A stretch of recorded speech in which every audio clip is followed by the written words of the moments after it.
മധുരം ഇഷ്ടമല്ലാത്തവരായിട്ട് ആരാണല്ലേ ഉള്ളത്? അപ്പോൾ മധുരം തേടി ഞങ്ങൾ ആദ്യം എത്തിയത് ഫ്രാങ്ക്ഫർട്ട് കൈസർ സ്ട്രാസയിലുള്ള ലിൻഡിറ്റിൻ്റെ ഷോറൂമിലാണ്. ലിൻഡിറ്റ് ബുട്ടീക്ക് എന്നാണ് ഈ ഷോറൂം അറിയപ്പെടുന്നത്. എൻ്റെ ഫ്രണ്ട് ശ്രീലക്ഷ്മി ഈ ഡിസംബറിൽ നാട്ടിൽ പോകുന്നുണ്ട്. അവൾക്ക് വേണ്ടി സ്വീറ്റ്സ് വാങ്ങാനാണ് ഞങ്ങളിവിടെ വന്നത്. ഞങ്ങൾ പോയതാണെങ്കിൽ അത്യാവശ്യം നല്ല റഷുള്ള ടൈമായിരുന്നു. ഇതേപോലെ വർണ്ണ കടലാസുകളിൽ കാണാൻ തന്നെ നല്ല കളർഫുൾ ആയിട്ടില്ലേ, നല്ല ടേസ്റ്റിയുമാണ്.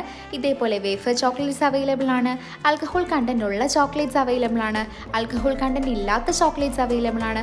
ഇത് കണ്ടിട്ടാണെങ്കിൽ എനിക്ക് കൊത്തിയായിട്ട് പാടുണ്ടായിരുന്നില്ല. ഇതേപോലെ നമുക്ക് ആവശ്യമുള്ള ചോക്ലേറ്റ്സ് എടുത്തിട്ട് അത് തൂക്കി നോക്കി അതിനുള്ള പ്രൈസ് കൊടുത്താൽ മതി. ഞങ്ങൾ പോയതാണെങ്കിൽ അത്യാവശ്യം നല്ല ഓഫറുള്ള ടൈമായിരുന്നു. അവിടെ ഒരു ആപ്പ് ഡൗൺലോഡ് ചെയ്ത് അതിൽ രജിസ്റ്റർ ചെയ്ത് കഴിഞ്ഞാൽ 30% ഓഫറും കിട്ടും. എനിക്കിത് നല്ലൊരു കാര്യമായിട്ടാണ് തോന്നിയത്. ഇതേപോലെ അവിടെ ബാർ ചോക്ലേറ്റ്സ്, ഹേസൽനട്ട്സ് അടങ്ങിയിട്ടുള്ളത്, ഡാർക്ക് ചോക്ലേറ്റ്സ്, വൈറ്റ് ചോക്ലേറ്റ്സ് എല്ലാം തന്നെ അവൈലബിൾ ആണ്. അപ്പോൾ സ്വീറ്റ് ആയിട്ടുള്ള അടുത്ത പാർട്ട് വരുന്നതായിരിക്കും. Keep watching.